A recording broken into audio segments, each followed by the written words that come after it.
Trust your gut. We've all heard that cliche. But is there any real meaning behind the statement? No one ever really explains what that means, at least not in simple terms. It's not mystical. It's not magic. It's something you feel before you can explain it. That itch before the scratch. That pull. That hesitation. And every once in a while, something rises up. Something clear. Something immediate. Undeniable. And for me, that's been there for a long time. For better or worse. I was 18, fresh out of high school with no real experience. Kind of directionless, but in a good way, a youthful way. I had moved to Seattle by myself, just trying to figure shit out. One day, I'm driving past this massive hotel across the street from SeaTac Airport. It's a huge place. Its size is a bit out of place, more Vegas than Seattle suburbs. And out of nowhere, I had this thought. I'll be a bellman. That was it. I had no plan, no strategy, no idea that would even happen.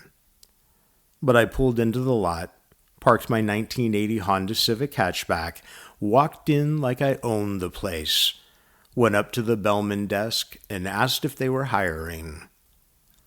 A tall, handsome guy, decked out in bellman attire, right down to the bellman cap, looks me over for a few seconds and then says, "Yeah, we actually are." Next thing I know, I'm downstairs being fitted for a doorman uniform.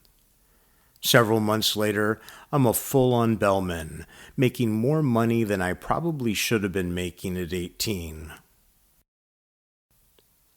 Welcome to The Art of Clarity, a podcast about creativity, the nervous system, and the strange ways the modern world competes for our minds. I moved to Los Angeles in the mid-90s. I got here not long before the Northridge earthquake. Welcome to LA. The place I landed at, they made short films for the Showtime channel. I was a runner, and it felt exactly like it was, a dead end. Then one day, someone mentioned that an executive producer at Propaganda Films was looking for an assistant. Now, if you were around then, you knew what that meant. There was nothing like propaganda, no comparison. It was the center of everything. So I called, found the number in the LA 411, called the front desk, asked for the commercial division. I asked if they were hiring. They said yes, an assistant position. I faxed my resume. If you could even call it that, janitor, busboy, intern, now runner. I remember standing there, feeding the paper into the fax machine, and just knowing. Not hoping, not wondering, knowing I'm getting this job. A few days later, I'm sitting in an office in the commercial division. Interview starts. We hit it off immediately. Feeling confident and beginning to wrap it up, they said, "We have a questionnaire we want you to take." It was actually more like a test, not a skills test. It wasn't technical. It was basically, are you interesting enough to be here? Or, are you cool enough to work here? What restaurants would you recommend for an important lunch meeting? What are your favorite films? What music are you listening to? Books, clothing stores, favorite magazines and television shows, everything. It was ridiculous. But I was more than up to the challenge. You wanted a cool test? I'll give you a cool test. And I passed. A day or two later, I was hired. my dream job, from a small town in Washington to one of the most creative environments in the world, just like that. And that year changed everything for me. Suddenly the bar was higher. Not because I had a master plan, not because I earned it in some traditional way, because I followed something before I could explain it. That same feeling, that instinct. And when I look back, that's been the pattern. Those decisions that don't make sense on paper or even rational thought, that feel completely right in the moment. Those are the ones that move everything forward. I didn't really understand that until I started working in creative environments, spending time on sets, around directors, cinematographers, producers, people operating at a really high level. And there was one director in particular, someone highly respected and insanely talented. This wasn't someone still figuring it out. This was someone at the top of their game. And I began to notice something. Most directors rely heavily on their director of photography. If they don't get the exact DP they want, everything can start to feel compromised. A difficult DP and an insecure director can be a bad combination. Slowing a shoot to a crawl, obsessing over lighting, over framing, over getting everything perfect. But this particular director was on another level. I remember arriving on set one morning not long after call time, the calm before the storm, breakfast burritos and bowls of Greek yogurt being finished up, coffee all around. And here comes the director. He walks onto set, looks around for a minute or two, his producer and DP close behind. Then he points. "Put the camera here," he says. That's it. No discussion, no overthinking, no 10 different versions or considerations. Within minutes, they were rolling. I remember thinking to myself, what is that? Because it definitely wasn't careless. It was precise. It didn't come from analysis. It came from instinct. He later said something that stuck with me. In so many words, I don't care who shoots for me as long as they're fast. Which in that world can be rare because more often than not, everyone is striving for the perfect shot. But for him, speed comes from clarity, and clarity comes from trusting what you are feeling in real time. Not waiting, not second guessing, just knowing and moving.